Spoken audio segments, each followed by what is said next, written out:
Bien le bonjour à tous, je me présente, je m'appelle Hugo et je suis un élève en 6e secondaire. Et donc en fait dans mon école, quand nous sommes en réto comme moi, nous sommes obligés de choisir un stage en entreprise. Et j'ai choisi de faire mon stage au sein de l'AWAP. Donc l'AWAP, c'est l'Agence Wallonne du patrimoine. J'ai choisi de faire mon stage ici parce que j'aime beaucoup tout ce qui touche au bâtiment, à l'histoire, à l'art et à ce genre de choses. Et donc je suis ici pour un stage de minimum 4 à 5 jours. Et je vais faire une espèce de reportage, vous montrer un peu tout ce que je peux faire ici, les corps de métier qu'on peut croiser dans ce magnifique endroit qui est l'abbaye de la Paix-Dieu que vous pouvez voir derrière moi. Donc l'abbaye de la Paix-Dieu, c'est à peu près le QG de la WAP. C'est une société qui fait beaucoup de choses. Ici à la Paix-Dieu, on y organise des stages, il y a des écoles qui viennent. Il y a aussi beaucoup de corps de métier qui travaillent, qui restaurent des choses, qui exercent leur métier, qui le montrent en fait. Et donc là, nous sommes un lundi. Et c'est mon premier jour de stage et aujourd'hui je vais vous montrer à peu près tout ce que je vais faire. Et la première chose que je vais faire dans ce reportage, je vais aller avec mon maître de stage qui s'appelle Stéphanie et qui est animatrice au sein de la Paix-Dieu. Donc ici, de lundi jusqu'à mercredi, on y reçoit des écoles qui seront en stage de pierre et de charpenterie. Donc je vais à peu près suivre tout ça. Et là, juste après, nous allons expliquer à tous les élèves qui participent au stage de cette semaine à peu près l'histoire du magnifique lieu que vous pouvez voir. Voilà, donc je vous montre un peu. Donc évidemment le lieu est très grand. Donc voilà, c'est ce que nous allons d'abord faire pour cette matinée et ensuite on verra.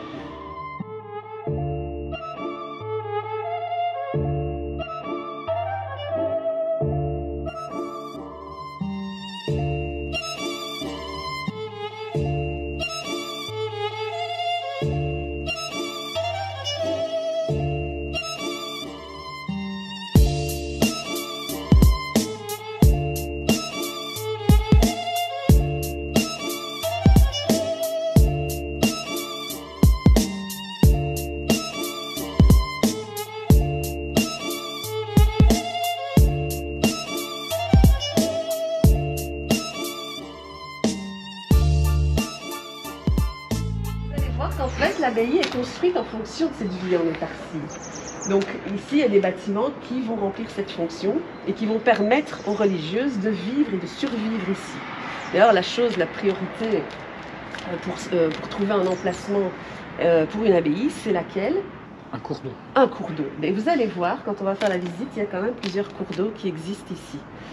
Alors, justement, nous allons nous retourner ici. Donc, on a parlé de la prière, donc elles arrivent en 1244. Il faut savoir que les bâtiments que vous voyez ici ne datent pas de 1244. Ils sont beaucoup plus récents. Donc on a essentiellement des bâtiments du XVIIe siècle ici, et plus loin on a des bâtiments du XVIIIe siècle. Donc par exemple, ce bâtiment il date de 1642. Okay. Et ici on voit sur la girouette, je vois bien, 1717. 1719 pour la pose du clocher. Elles vont occuper les lieux avec des bâtiments en bois au départ. Hein. Alors, les religieuses, elles vivaient ici. Vous allez me dire, elles vivaient dans l'église.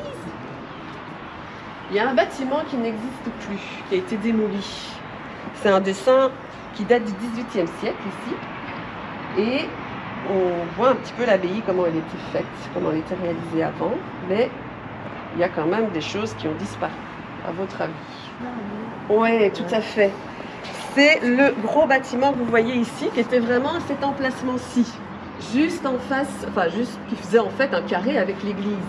Ce sont les bâtiments conventuels, c'est-à-dire c'est là où les religieuses et moniales vont vivre, réfectoire, dortoir.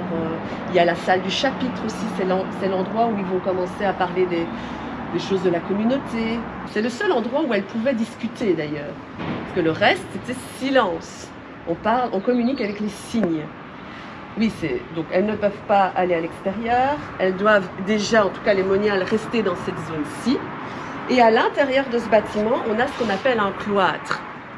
Donc vraiment au milieu ici, où il y avait une fontaine. D'ailleurs, je ne sais pas, Hugo, tu as peut-être retrouvé pendant les fouilles l'emplacement de l'ancienne fontaine Saint-Gérard, parce que Hugo a fait des fouilles archéologiques. Donc c'est ça en fait, le cloître, c'est un carré court, un petit carré de jardin enfermé entre les 4 murs, ici.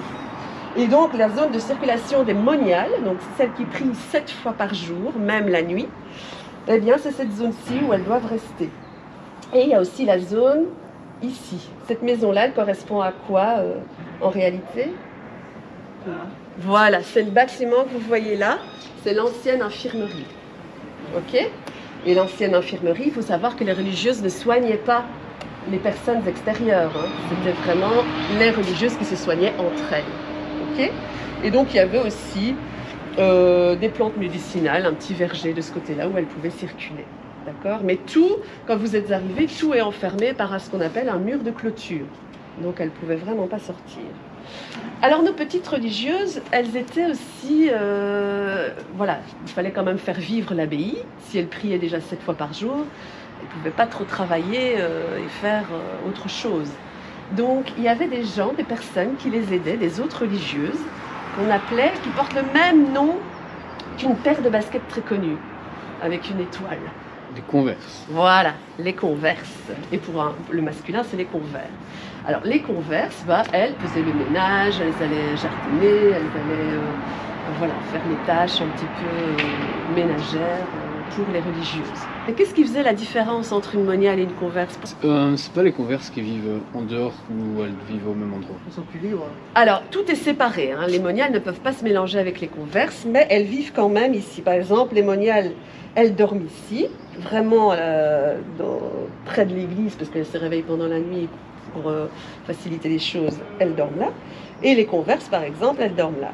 Le réfectoire aussi est bien séparé. Il y a les converses qui mangent d'un côté, les autres de l'autre côté. Dans l'église aussi, tout est bien séparé. Ça, c'est vrai. Et les converses peuvent aussi sortir. Hein. Pas des murs de clôture, mais aller un peu plus loin dans l'abbaye. En fait, c'est une question d'argent. Les moniales, en fait, sont issues de familles nobles. Et les converses, de familles plus pauvres. Parce que les moniales, les familles donnent une dot, si vous voulez, à l'abbaye, à la communauté. Et les familles pauvres, elles travaillent déjà toute sa vie, donc c'est pas plus mal. Ok. Alors on va un petit peu regarder le bâtiment. Qu'est-ce qui vous saute aux yeux? Déjà, quand vous regardez les 3 bâtiments ici, en fait, on a ce qu'on appelle un badigeon. Donc on voit derrière ce badigeon, c'est de la maçonnerie brique. On voit bien ça. Hein. Et on va badigeonner un petit peu cette maçonnerie, mais c'est typique de l'architecture moselle. C'est pour ça qu'on dirait le Parlement, mais à Liège, on a aussi cette couleur sang du bœuf qu'on retrouve aussi. Tout le long de la Meuse, toute l'architecture le long de la Meuse, on retrouve, si vous voulez, cette couleur un peu sang de bœuf. Et donc, c'est en fait un badigeon de chaux avec de l'eau et des pigments. Et on va... mais c'est esthétique, mais à la fois, c'est aussi pour protéger la maçonnerie. Elle laisser respirer aussi. D'accord ? Si on vient mettre plutôt de la peinture acrylique dessus, ça n'aura pas le même effet. Okay, ça ne laisse plus respirer la maçonnerie. Donc on a l'église, hein. On a les 2 bâtiments là qui sont très similaires, et on a quelque chose au milieu ici. Vous voyez, entre l'église et les bâtiments, la maçonnerie quand même est vachement différente. Voilà, il y a de la brique et de la pierre. Et donc ici on voit des moellons. Donc les moellons, c'est en fait une pierre qui n'est pas hyper bien taillée, si vous voulez. Donc on va assembler, et en fait c'est vraiment, ici on a dans la maçonnerie un bâtiment typique du 17 et 18e siècle, mais les moellons de pierre que vous voyez, la construction ici, cette partie-là, la partie la plus ancienne du 15e siècle en fait. Donc c'est la partie vraiment la plus ancienne de l'abbaye que vous pouvez voir. Au niveau donc, des pierres, donc on va vraiment chercher les matériaux existants, locaux, pour construire nos bâtiments. Qu'est-ce que vous pouvez observer au niveau des matériaux, par exemple? Au niveau des pierres, sont toutes les mêmes? Oh, la couleur est différente. Voilà, la couleur est différente. On a une pierre vraiment typique de chez nous, la pierre un peu grise, qu'on appelle une pierre calcaire ou la pierre bleue. Hein. Et donc cette pierre, c'est une pierre de taille. On va vraiment tailler bien propre. D'ailleurs, on a vraiment des petites finitions sur ce type de pierre. Et on la retrouve vraiment de façon esthétique autour des fenêtres, autour des portes, des encadrements de portes, le blason aussi qu'on peut retrouver en pierre calcaire. Donc c'est une pierre de taille. Par contre, la pierre un peu plus jaune ocre, c'est ce qu'on appelle le grès. C'est une pierre qui est beaucoup plus dense, beaucoup plus dure. On la retrouve d'ailleurs au niveau des sous-bassements des bâtiments parce que ça évite justement que l'eau remonte vers le bâtiment. Donc ça stoppe un peu ces infiltrations. Voilà, c'est ça. Donc on va retrouver cette pierre-là dans les fondations. Ok, qu'est-ce qu'on a d'autre? Donc on a cité les pierres, on a encore une autre pierre sur le toit. Et on a de l'ardoise. Mais il y a des matériaux, quand on regarde un petit peu, vous faites le tour sur vous-même, on voit qu'on a des bâtiments anciens. Oui. Mais y a-t-il autre chose qui vous saute aux yeux par rapport à ces bâtiments anciens? En fait, on voit qu'il y a un bâtiment plus moderne. Oui, ce bâtiment moderne. Ouais, je dis c'est la brasserie qui est juste là. Voilà, tout à fait. Alors la brasserie, c'est vrai que c'est un bâtiment tout à fait nouveau, tout à fait moderne. On a aussi d'autres choses qui sont plus modernes. Regardez là où nous nous trouvons, on se trouve juste en dessous d'une verrière, donc d'un préau, qui existait avant, si on veut faire de la restauration, mais qu'on n'a pas d'informations, qui nous manque des informations. Par exemple ici, dans les archives, par rapport au préau, c'est tout ce que j'ai. Tout ce que je peux dire, c'est qu'effectivement, il y avait un préau à l'époque, ça je le sais, donc du coup on va refaire un préau, mais plutôt moderne. Comme ça, quand vous arrivez ici, vous savez tout de suite dire « Ah ben ça c'est nouveau, ça c'est moderne, on n'a pas fait du faux vieux. » On ne peut pas faire de faux vieux. La même chose ici pour la brasserie. Regardez le document ici, d'archives, donc l'ancien dessin. Il y avait un bâtiment, c'est celui-ci. Il a été démoli. Tout ce que je peux retrouver, ce sont les fondations. On a retrouvé, en faisant des fouilles, les fondations de l'ancien bâtiment. Donc on connaît la largeur et la longueur du bâtiment, mais on ne connaît pas sa hauteur, on ne connaît pas les matériaux utilisés. Pour la fonction des bâtiments, donc on a l'église, c'est à que ça servait. On a ce bâtiment-là qui était réservé à la chef démoniale des religieuses. À votre avis, comment elle s'appelle, elle? Une abbesse. Une abbesse. Donc elle avait tout ce bâtiment rien que pour elle toute seule. Elle avait beaucoup de privilèges, l'abbesse. Autant les petites moniales, elles ne pouvaient pas faire ce qu'elles voulaient, mais elle pouvait quand même aller à l'extérieur, recevoir des gens dans son salon pour faire des réceptions, etc. Là, derrière vous, vous avez le bâtiment où vous allez faire votre dessin. C'est le quartier des hôtes. Alors c'est vrai que je vous ai dit qu'elle ne pouvait pas être en contact avec le monde extérieur. Sauf qu'ici, il y avait quand même une espèce d'hôtel pour les gens qui payaient en fait pour se recueillir. Ça se fait encore actuellement. On peut encore aller dans une abbaye, se recueillir. Parfois des étudiants qui passent leurs examens, ils viennent étudier dans les abbayes. Voilà, c'est un peu la même idée. Mais ils sont logés, nourris, mais ils doivent payer. Et les familles aussi peuvent rendre visite à leur fille ou nièce ou que sais-je. Alors un indice, on est dans une abbaye. Généralement, ce qu'on pense, on faisait quoi dans les anciennes abbayes? De la bière. Ok. Donc c'est quoi votre avis? Comment c'était la bière? Du houblon, très bien. Bon, il y a de l'orge, etc. Mais ça, c'était dans les champs de blé plus loin. Mais ici, on a du houblon. Alors, ce houblon, on peut sentir, ça sent très fort, vous pouvez sentir ça. Ça sent fort, hein? Ouais, en effet, ça sent bizarre. Ça sent bizarre. On sent un petit peu, voilà, ce goût de la bière, de l'amertume de la bière. Et donc, en fait, ce houblon a des caractéristiques dans la bière. Ça permet, en fait, d'éviter que les bactéries créent des problèmes de santé. Donc, ce houblon est rajouté et ça donne cette petite amertume-là à la bière. Déjà, pourquoi tout le monde buvait de la bière au Moyen-Âge? Mais quand je dis tout le monde, c'est même les enfants. C'est bon. Parce que l'eau n'était pas potable. Voilà, l'eau n'est pas potable, c'est impossible. Vous allez voir l'état de l'eau, moi je ne pourrais pas la boire. Pour éviter de tomber malade, on transformait cette eau et on en faisait de la bière. Ça c'était par chez nous, mais dans le sud c'était plutôt du vin. D'accord? Alors pour le bâtiment là-bas, ce que je vous ai dit, c'était l'ancienne infirmerie. Alors, il faut savoir que les religieuses étaient végétariennes, elles ne pouvaient pas manger de viande, sauf les religieuses malades qui pouvaient bénéficier d'un peu de viande. Alors au niveau de la démolition, tiens, vous avez une petite idée? Pourquoi il n'y a plus d'abbaye ici? Les religieuses ont dû partir. Un indice, elles ont quitté le navire ici en 1797. C'est un peu après la Révolution française. Voilà, très bien. Donc ça s'est un peu répandu comme une poudrière, cette Révolution française. On a les révolutionnaires français qui ont réquisitionné les bâtiments ici et les religieuses ont dû partir. Et du coup, ça a été racheté un peu plus tard par une famille de fermiers et qui ont démoli ces bâtiments aussi. Il faut savoir qu'à l'époque, il y avait une taxe à la fenêtre, donc il a un peu revendu les matériaux. Alors, c'est toujours un fermier qui est propriétaire de tout le site. Ce n'est pas la même génération de la première famille qui a racheté tout ça, hein, d'accord? Donc, ce fermier, il habite là, justement. Vous allez me dire, il est sympa de nous accueillir quand même. Mais en fait, il a fait un pacte, si vous voulez, avec la région wallonne. C'est-à-dire que la région wallonne occupe les bâtiments et les restaure pour lui. Il faut savoir qu'avant, c'était dans un véritable état de ruine, hein. L'église, ces deux bâtiments-là, il n'y avait rien qui était fait depuis des années. Il n'y avait même plus de toit, alors que c'était classé. D'accord? Alors c'est pour ça qu'on a créé le Centre des métiers du patrimoine et que vous êtes ici. Alors, donc, comme je vous l'ai dit, l'ancienne brasserie n'existe plus. On l'a remplacée par un autre bâtiment plus moderne qui est maintenant devenu l'atelier charpente et l'atelier menuiserie. Ok? Alors ici, évidemment, on ne voit rien, mais on a essayé de laisser ce qu'on appelle une fenêtre archéologique pour vous montrer les fondations de l'ancien bâtiment.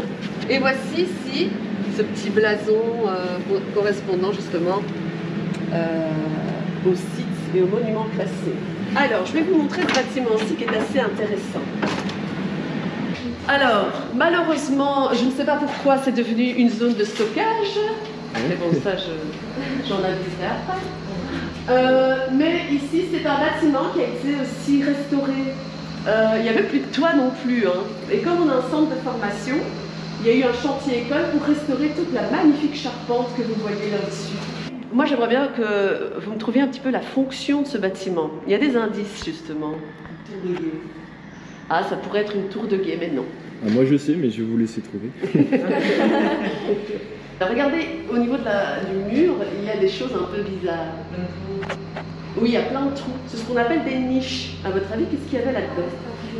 C'était un pigeonnier, super. Mais pourquoi y avait-il un pigeonnier? Ce qu'on mettait dans les champs. Oui, exactement. C'était en fait pour récolter l'engrais, pour récolter les cacas de pigeons pour en faire de l'engrais. Vous voyez un petit peu que dans notre centre de formation, on essaye des choses. Et donc, on a par exemple refait l'escalier, mais qui n'est pas un escalier refait à l'identique, il y a plusieurs types. On a un premier qui est fait dans la pierre, dans la masse, hein, donc c'est un travail de la pierre. Et ici, on a une autre technique qui est sur voûte sarrasine. En fait, en dessous du plâtre, puisque ça a été replâtré, en dessous du plâtre, vous avez de la brique, c'est de la maçonnerie sur laquelle on est venu poser des marches en pierre. Donc ici, idéalement, on aimerait bien refaire, comme on a un centre de formation, une salle d'exposition pour tous les enduits à la chaux qu'on peut retrouver. Parce qu'il y a plein de techniques de finition qu'on peut retrouver dans les bâtiments. Donc ici, ce serait plutôt un exemple de tout type de finition qu'on peut observer dans les enduits à la chaux. À votre avis, c'était quoi avant ici? Une ferme.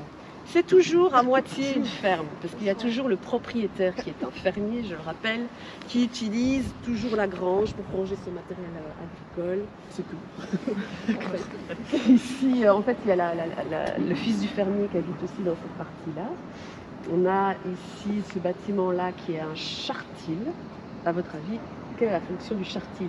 Souvent, la hauteur des portes nous indique la fonction du bâtiment dans une ferme. Alors, le chartil, on entend le mot dedans. Char. En fait, elles avaient des charrettes, des charrues pour travailler la terre, pour ramener le matériel ou le foin, etc. C'était rangé dans ce qu'on appelle un chartil. Okay, on a des étables aussi de part et d'autre. Mais il y avait un trou ici pour permettre aux petits canards et aux petites poules de descendre dans l'étang. Parce que vous avez peut-être vu un étang là-bas. Il y a un étang en fait. D'accord? Alors, on se souvient que l'extérieur n'était pas la bienvenue dans une abbaye. Donc il y avait ce qu'on appelle, les portes que vous voyez là du porche étaient fermées.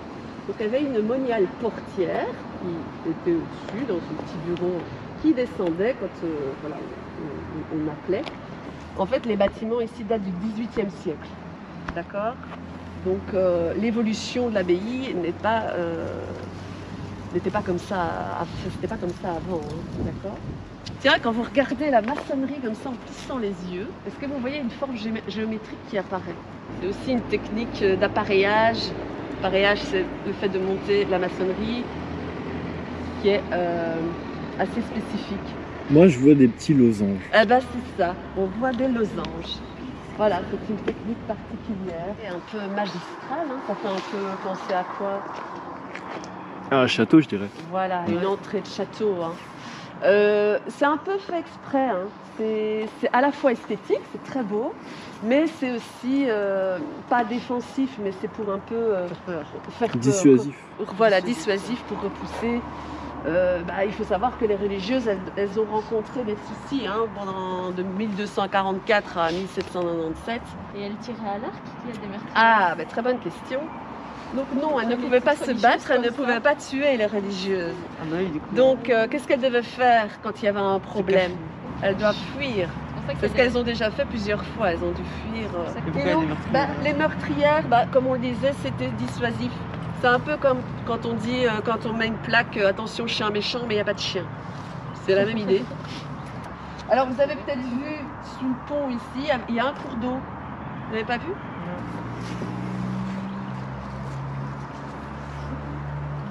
Je ne boirai pas l'eau non plus. Non, hein. La petite tour ici, qu'on appelle la tour d'angle, la même chose ici, hein. On a l'impression que c'est une tour de guerre, ok, mais non. Au-dessus, ouais, il y a une partie qui a été refaite. Alors le toit, je ne sais pas si vous vous rappelez, près du cloître, eh bien le toit se trouve là. Ah, Je ne sais pas. là, il part faire, oui. Voilà, je ne sais pas pourquoi on n'a jamais remis ce toit, mais j'essaie de le remettre un jour, j'espère. Alors vous avez vu que le porche secondaire était un petit peu abîmé. Il faut savoir qu'il y a 2 camions qui ont voulu passer, mais ils étaient un petit peu trop gros. Ici, on a ce bon vieux moulin qui date du XVIIe siècle. Il faut savoir que la roue, elle est beaucoup plus récente, en métal. Avant, c'était 2 roues en bois. Okay.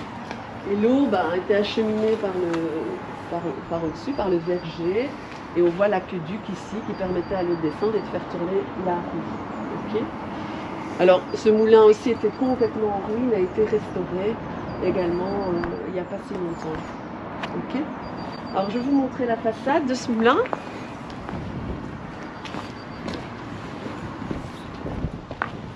Donc, on parlait des corbeaux qu'il y en a en bois, mais il y en a en pierre aussi. Hein. Regardez là-dessus, les petits éléments qui dépassent. Donc, on a un peu de tout au niveau des matériaux ici. Hein. La pierre bleue, moellon grès, de la brique, et au-dessus, des ardoises. Très bien. Alors, ma petite question, cette façade est un peu particulière, moi, je trouve. Déjà, pourquoi il y a 2 portes? On va aller voir à l'intérieur, vous allez essayer de me dire pourquoi. D'accord? Alors, juste avant, cette fenêtre un peu bizarre, qui est un peu grande par rapport aux autres. Sortie de secours. Ah ouais! C'est bien ça! Ouais, non. Le moulin, il sert à quoi? C'est pour entreposer des choses dans le grenier, non? Oui, tout à fait. Mais quoi comme chose? Du grain pour le du moudre. Grain. Donc avec un système de poulies, on allait amener les sacs de grains parce qu'on les jetait, on les versait par au-dessus pour pouvoir les moudre et en faire de la farine. Voilà. Entrée. Donc on a ici l'intérieur du moulin. Donc on a conservé la partie meunerie, donc voilà, pour produire et réaliser la farine. Donc on a tout le système d'engrenage, les meules ici. Il faut savoir qu'il y avait une meule qui était fixe, donc celle du dessous, et celle du dessus, avec tout ce mécanisme et l'action de la roue avec l'énergie de l'eau, va faire tourner cette grosse meule en pierre pour broyer justement ces grains de blé et en faire de la farine. Quand on observe ici, c'est l'office du tourisme qui ne sera plus l'office du tourisme.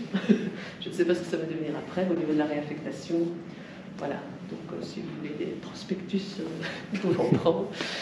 Et alors, je vais vous montrer l'autre partie, vous allez essayer de deviner pourquoi il y a deux portes. Hein. Alors, je vais montrer le mécanisme. Et si je vous montre ceci, c'est quoi à votre avis ceci?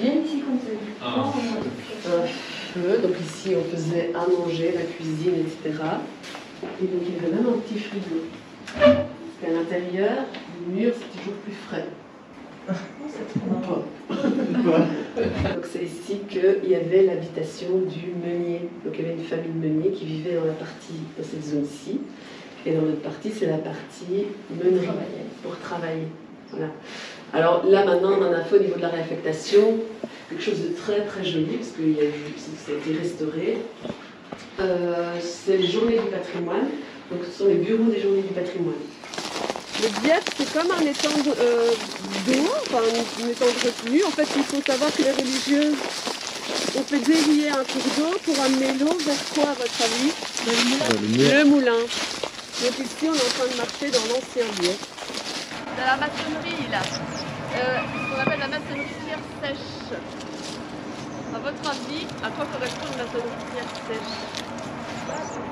C'est on fabrique des murs mais sans joint, non? Donc sans mortier. Bon, bah, je pense qu'il est temps pour vous de travailler en pierre. Quelle transition! Donc pendant les 3 premiers jours de mon stage, évidemment je vais suivre des élèves qui eux-mêmes sont en stage. Et donc là ici il y a deux activités principales différentes, à savoir la taille de pierre et la menuiserie.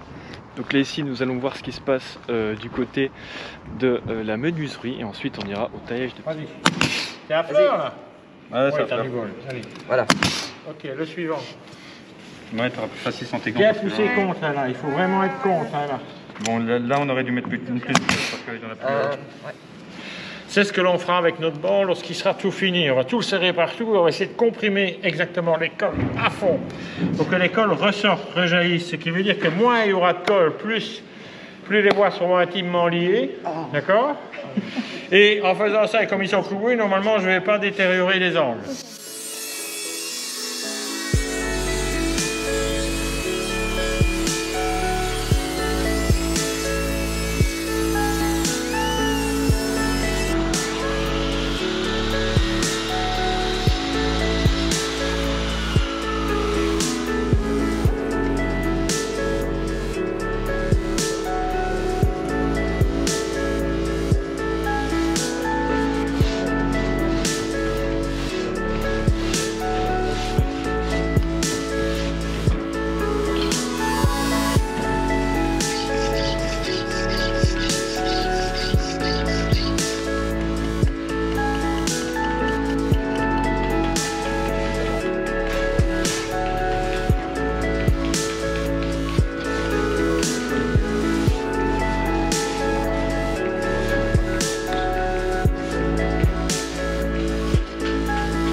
Voilà, j'espère que cette visite un peu historique du lieu vous aura plu. Mais évidemment, il y a encore beaucoup de choses à voir dans ce magnifique endroit. C'est pour ça qu'on va un peu aller à l'intérieur.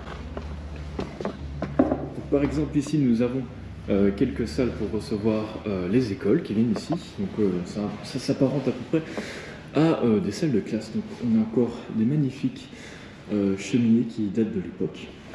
Nous avons donc ici, c'est quand même assez bien équipé. On a des petits tableaux interactifs.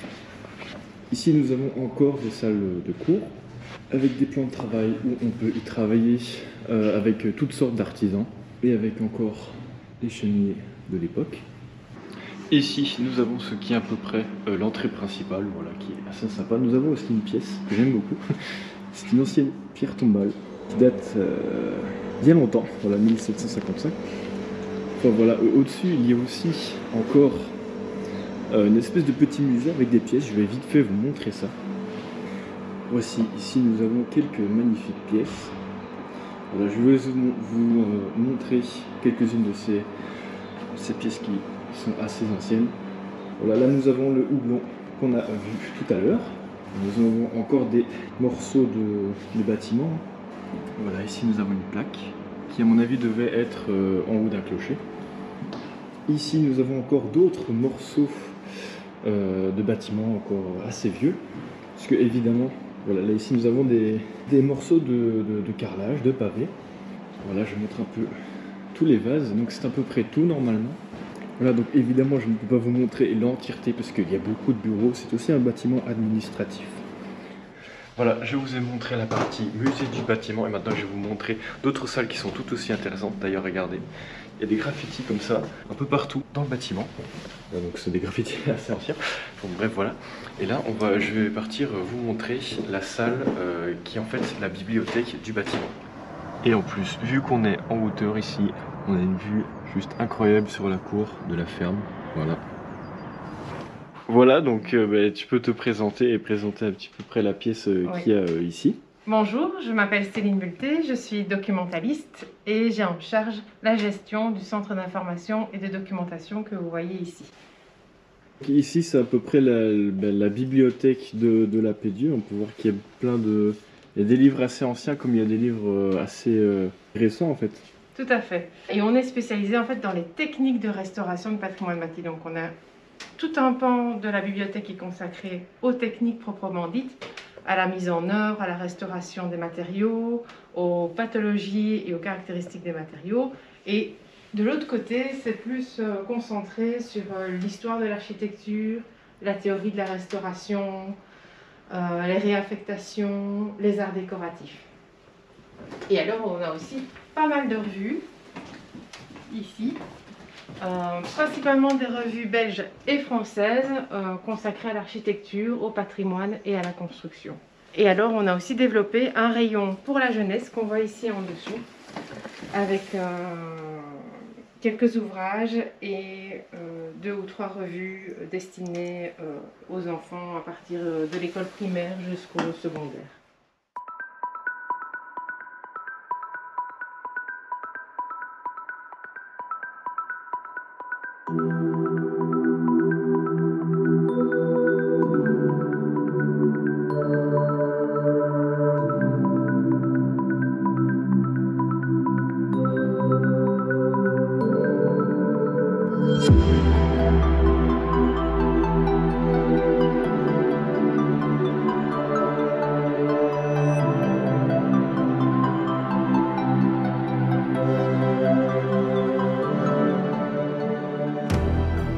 Alors aujourd'hui nous sommes avec Virginie qui est archéologue et qui va nous présenter l'atelier qui est ici. Donc Virginie, est-ce que tu pourrais te présenter voilà.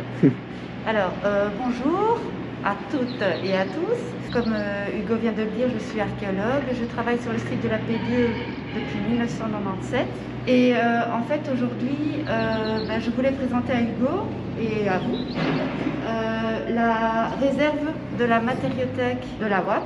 C'est une collection de matériaux d'architecture et d'outils liés au façonnage de ces matériaux d'architecture. Alors, donc ici on va retrouver normalement tous les types de matériaux, ressources naturelles et des matériaux qui ont été transformés par l'homme, en Europe en général, mais ici on est surtout concentré sur des éléments qui proviennent de toute la Wallonie. Donc on a du lapidaire, donc tout ce qui est pierre qu'on voit ici à l'avant, ça provient d'une arcade de l'ancienne abbaye du Val-Benoît à Liège. C'était vraiment le dernier vestige en debout. Aujourd'hui, le Val-Benoît est complètement transformé. Le rôle ici de la matériothèque, c'est vraiment de sauver des choses qui disparaissent. Le même principe pour les châssis. Voilà. Ça fait partie de ces objets qui peuvent remonter à très loin. Ici, on a quand même des châssis qui datent du XVIIIe siècle. Ça fait partie des pièces qui partent les premières, pour une qualité d'isolation, Oui, c'est aussi ce qui est plus fragile, puisque c'est quand même du verre. Alors, le châssis en soi, c'est un être hybride, complètement. Oui, c'est du verre et du... Voilà. Donc tu as du bois. C'est le matériau qui entre en œuvre majoritairement. Et tu as des châssis en métallique aussi, bien entendu. Et puis tu as les éléments de quincaillerie. Voilà, par exemple ici, tu as des systèmes de fermeture des crémones. Des- Donc tout ça, c'est la quincaillerie ou serrurerie pour les éléments les plus anciens. Voilà, par exemple, ici, tu as une charnière qui pourrait dater du XVIIIe siècle. Et là, pour le verre, ben, on a parfois des vitres qui comportent des irrégularités. Donc, Oui, on peut voir qu'il y a des traces ici. voilà, ils ont été fabriqués au soufflage. Ah oui, à l'ancienne. Le verre, je veux dire, sans défaut, sans aucun défaut, le flot de glace, il apparaît dans les années 50. Et c'est pour ça que, au niveau de l'évolution des châssis, partira de petits éléments en verre, et puis ils vont devenir de plus en plus grands.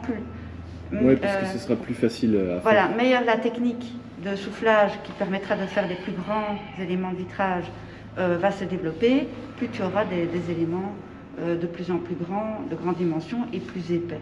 Plus il remonte dans le temps, comme celui-ci, on va trouver des éléments qui nous font dire qu'il a été modifié, transformé, un meilleur système d'ouverture, plus confortable, etc. Donc ici, tu avais un ancien châssis à coulisses qui se soulevait. Ah oui, des petites coulisses verrouillées comme ça. Ça, c'est la maison d'où il provient. On voit les photos avant restauration. Le châssis dont je te parle, il est là. Il est derrière dans la cour arrière, en fait. Aïe.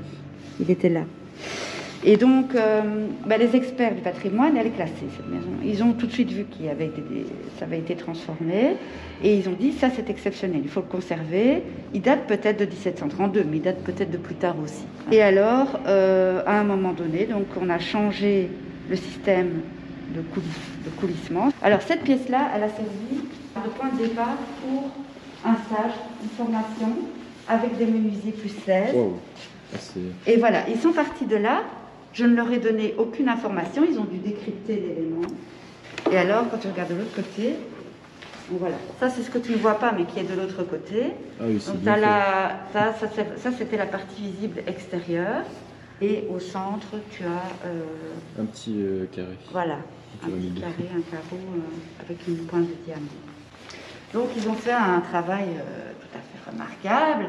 Donc c'est vraiment un travail de longue haleine, c'est pas un truc que tu fais en une semaine. Alors ici à côté, ce sont les vitraux.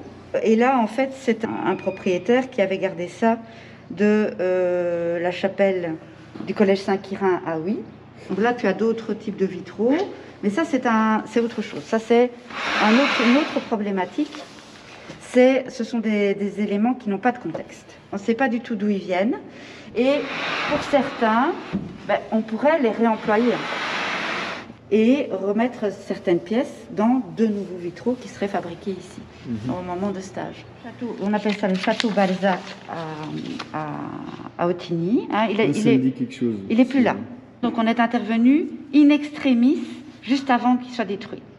Et on a récupéré certaines choses. Alors, voilà à quoi ça ressemblait du temps de sa splendeur au moment où c'était un hôtel de luxe.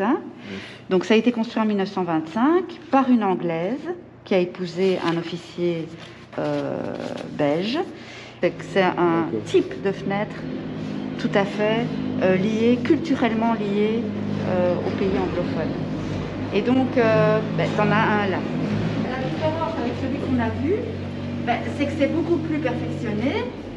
Puisque tu as ici, voilà, ici à l'intérieur, tu as des boîtes, là et là, ça c'est creux, et tu as un système de poulies pour monter des seins. Et voilà, tu as ce type d'élément là, tu vois, qui est repris au centre de la partie supérieure. Donc ici, c'est ce qu'on appelle une cive, encore beaucoup de choses de 1925. Et par exemple, tu avais aussi, donc tu arrivais au premier étage, tu avais toute la partie inférieure des murs qui était couverte d'un lambris en marbre. C'est extrêmement rare d'en trouver. C'est typique de la période Art déco. Et c'est du marbre de Skyros. Donc c'est un marbre rose. Ah oui, et ça a dû coûter une fortune. On m'a dit que c'était une veine qui était épuisée apparemment. Il y a quantité de choses qui ne sont plus exploitées.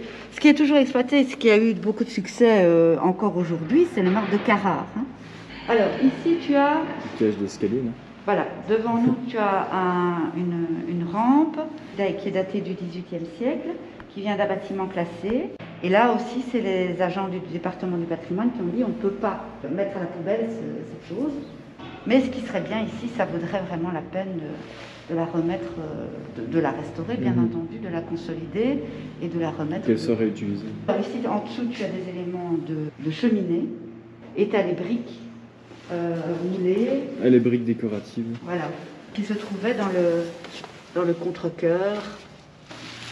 Alors ici, ça tu dois connaître ici. On dirait un théâtre. Non? Exactement, c'est le Varia, le théâtre-cinéma de Jumet. Alors ici, c'est encore autre chose. La matériothèque sert à ça aussi.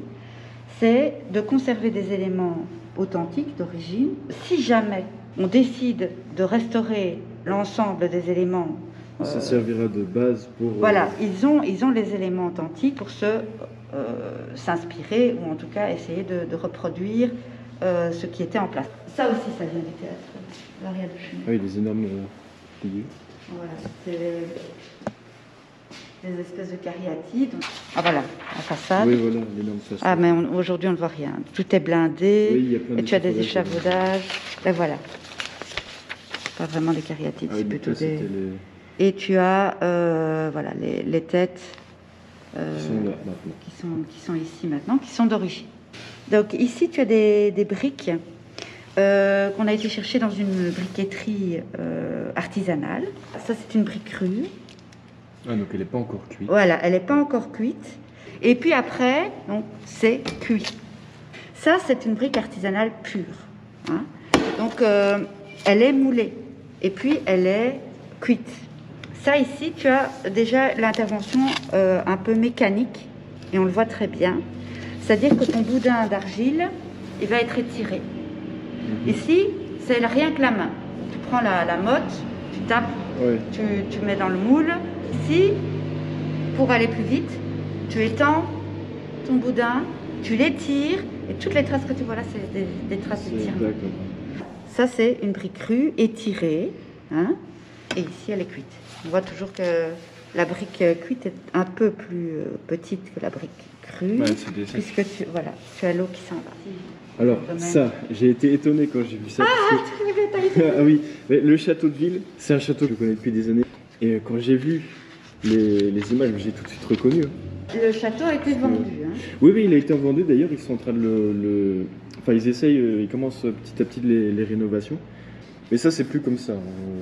Il n'y a plus rien à l'intérieur. On a récupéré toute une série de choses, et notamment tout ce que tu vois là en stuc, et en staff, pardon, et en plâtre.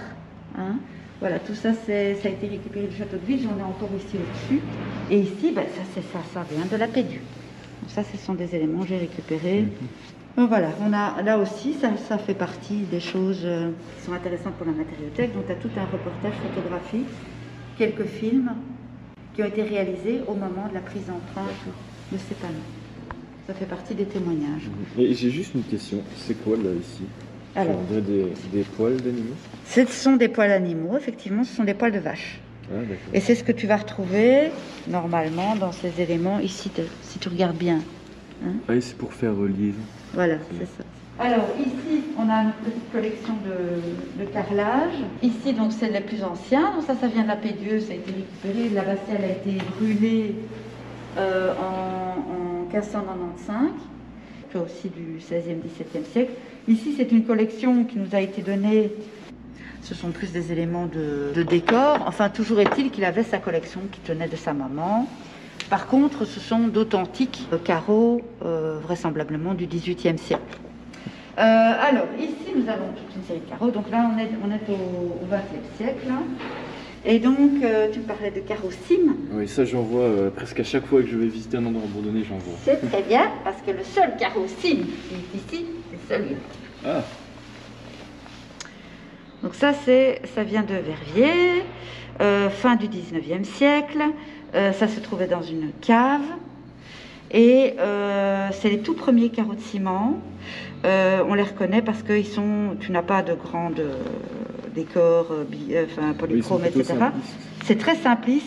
Tout le reste que tu vois là, ça c'est faïence, hein, c'est encore autre chose. Tout le reste que tu vois là, comme ceci, comme ça, comme cela, ce sont des carreaux en craie céramique, terre cuite. Alors, comment on le sait? Ben, on le sait parce que tu as la marque de fabrique derrière, Welkenrad.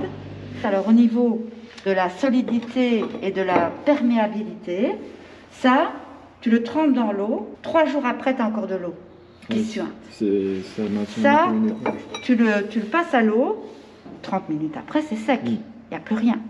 Donc si tu mets ce genre de choses dans des buanderies, dans des caves, ça va rester humide en permanence. Ça va rester humide, mais ça absorbe l'humidité. Oui, parce que si des caves avec ce genre de choses, il y a toujours une couche d'eau qui Oui, reste, voilà, c'est ça. toujours. Ici, c'est étanche.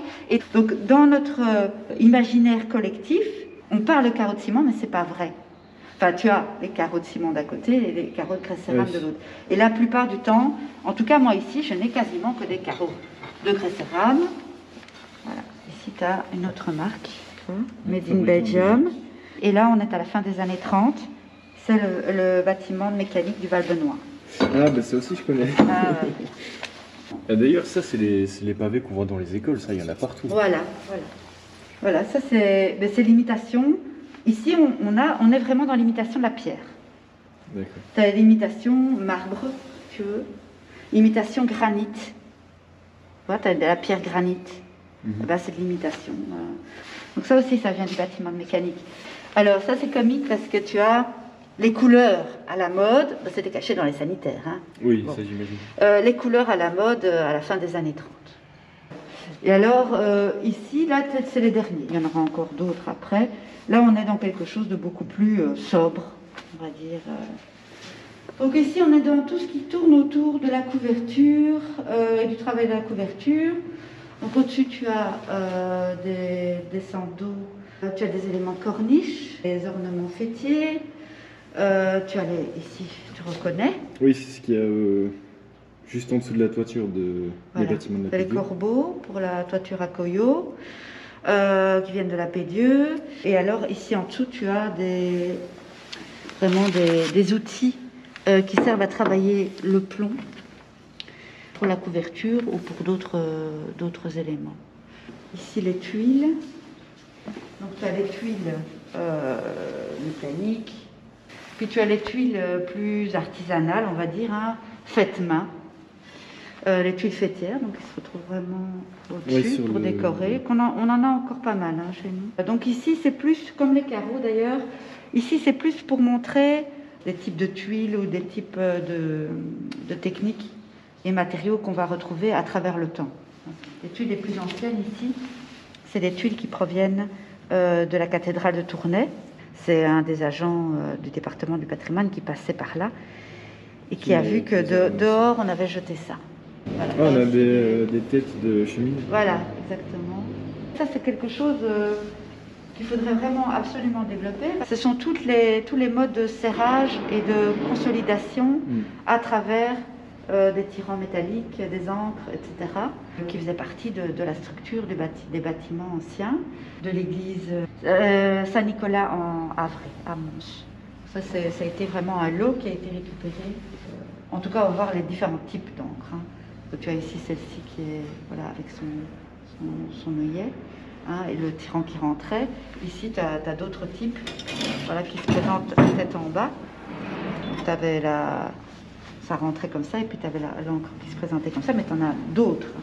Et alors, ici, on est passé, on repasse au niveau des châssis, des portes. Voilà, il y en a une qui vient de rentrer.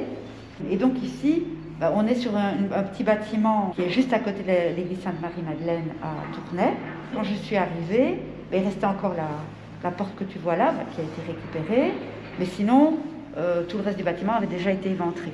Alors pour les éléments plus récents, on a un expert à la ville de Liège qui nous prévient quand il sait qu'il y a des propriétaires privés qui doivent changer leur châssis, etc. Et donc, il a un bon contact avec ses propriétaires et il nous met en contact pour qu'on puisse aller chercher. Donc ici, tu as des éléments déco qui viennent d'une maison en façade. Ici, tu as des vitraux à nouveau qui sont... Les deux autres panneaux solaires ici. Sont peints. Donc ça, c'est des pièces tout à fait remarquables. J'ai juste une question, c'est quoi les machines qui sont ici? Alors, ce sont des criques de carrier. Ce sont des criques de carrier qui te permettaient de soulever les pierres. C'est très très lourd. Hein. On va pas, j'imagine. on va pas, c'est en fonte. Je peux t'assurer que pour les mettre sur la palette qui roule, c'était toute une affaire. Donc, si tu veux, on regardera tantôt comment ça fonctionnait, mais c'est vraiment des éléments pour permettre de soulever des pierres à main avec ces machines-là. Des pierres qui, comme tu vois, ici, peuvent peser très vite. Et alors ici, pour terminer, tu as un petit élément de rocaille d'un parapet de pont dans un parc à Bruxelles. Et alors, tous les outils. Il y a une partie des outils qui sont présentés ici, qui sont liés aux matériaux qu'on a vus ici. Donc, tu as de la charpente, tu as la menuiserie, tu as le travail du plomb. Ça, ce sont des objets, archéologiques. C'est des vrais... C'est des vrais outils, Ah oui. mais ils ne seront plus jamais utilisés.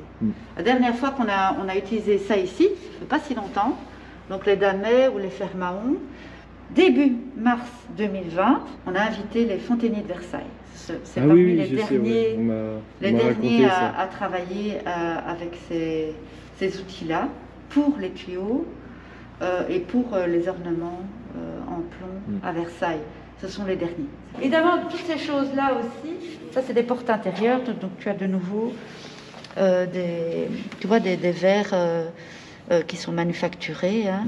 Là, tu vois vraiment la déformation du verre, on dirait vraiment que c'est presque fait exprès. Hein. Et c'est fait exprès. Bon, et bien voici le résultat de ce que les élèves qui ont été en stage ici pendant 3 jours ont fait. Donc c'est un verre qui a été intégralement collé et cloué. Bon, il n'est pas tout à fait fini, il est encore des traité, mais on peut voir que c'est quand même un travail remarquable. Et donc ça, c'était le projet principal, c'est le plan du banc en fait, de ce qu'il va faire. À quoi ça ressemble. Alors, D'une colonne. ah ben voilà, c'est bien. Donc ça va former une colonne, c'est ça? Ouais, une colonne. Comment on appelle une colonne de moitié? Une colonne adossée. Une colonne adossée, voilà, merci. D'accord. Et pas une colonne de moitié. En plus, ils ont fait ça en 3 jours, et franchement, en 3 jours, Ouais, c'est plutôt un boulot. Donc là, ici, je suis à mon 5e et dernier jour de stage, et on termine avec du lourd, parce qu'il s'agit ni plus ni moins de cette église. Donc il y a un projet de cette église. Donc Stéphanie, est-ce que tu pourrais à peu près expliquer ce qui va se passer dans ce bâtiment? Oui, en fait, comme projet, nous avons l'intention avec le conseil de la fabrique d'église de Sclessin, ainsi qu'un de nos formateurs, Patrick Brours, qui est maître verrier, et en collaboration également avec le centre culturel Ourthe-et-Meuse. L'idée, c'est de faire participer les écoles, voire même les habitants de Sclessin, à un projet de réintégration de vitraux de l'église Notre-Dame du Rosaire de Sclessin. Et le but, il y a 10 verrières qui se trouvent dans la nef qui n'est plus vouée au culte. C'est seulement le chœur de l'église qui est voué au culte. Et ces 10 verrières feront l'objet d'un concours, dessin au départ. Et puis, on va créer des formations avec tous ces jeunes et moins jeunes, parce que c'est aussi pour les habitants de Sclessin, de réaliser justement des vitraux et de remplacer toutes les verrières de la nef par ce projet de réintégration des vitraux. Alors le thème que nous avons choisi, c'est les 4 saisons. Et donc nous avons une petite gagnante. Donc la première verrière sera réalisée par un groupe classe de l'école Saint-Luc secondaire, des 6e techniques artistiques, qui vont vraiment travailler sur les 8 panneaux qui vont créer la première verrière de l'église. Et cette formation aura lieu du 10 au 12 mai et du 3 au 4 juin. Donc voici le dessus de l'église. Donc voilà, donc l'extérieur est quand même, voilà, il a été, je sais pas s'il a été restauré, enfin bon, il est en bon état. On a la grande porte, malheureusement c'est fermé, je pourrais pas vous montrer l'intérieur. On peut voir quand même quelques petites merveilles de sculpture. Voilà, ce qui est assez intéressant, c'est que cette église n'a pas de clocher qui dépasse en fait. C'est assez particulier. Donc il y aura des stages et les élèves pourront aussi se rendre dans le centre culturel qui est juste ici, qui aide aussi pour les stages qui vont se dérouler dans l'église. Donc voilà, je précise un petit peu. Voilà un peu le le côté de l'église. On va voir vraiment les gouttières qui sont neuves, hein, presque. Voilà, donc là vous voyez les vitraux sont totalement blancs et donc c'est ça qui va être changé, restauré au cours des stages qui vont venir. Voilà, ici nous sommes de l'autre côté de l'église. Donc là on peut voir encore des vitraux à l'intérieur qui ont été restaurés aussi parce que je vois des petits bouts de plomb qui sont plus clairs que les autres. Donc voilà, j'ai fait à peu près le tour de l'église. Maintenant je vais vous faire quelques plans et je vais surtout vous faire des plans drones qui seront utilisés non seulement dans cette vidéo mais qui seront aussi utilisés par l'école qui viendra faire un stage ici et qui intégreront mes petits plans drones dans leur propre vidéo pour faire leur petite publicité. Donc voilà.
Reportage que j'ai dû faire lors de ma petite semaine de stage touche à sa fin, donc j'espère que ça vous aura plu.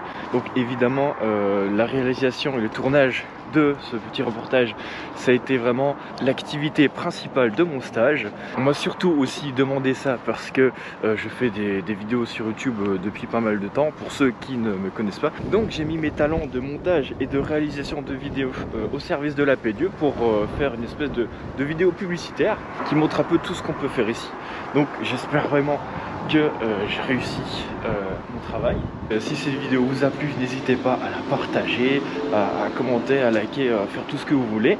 Ça aidera le centre du patrimoine wallon à se faire un peu voir et ça informera beaucoup de gens là-dessus.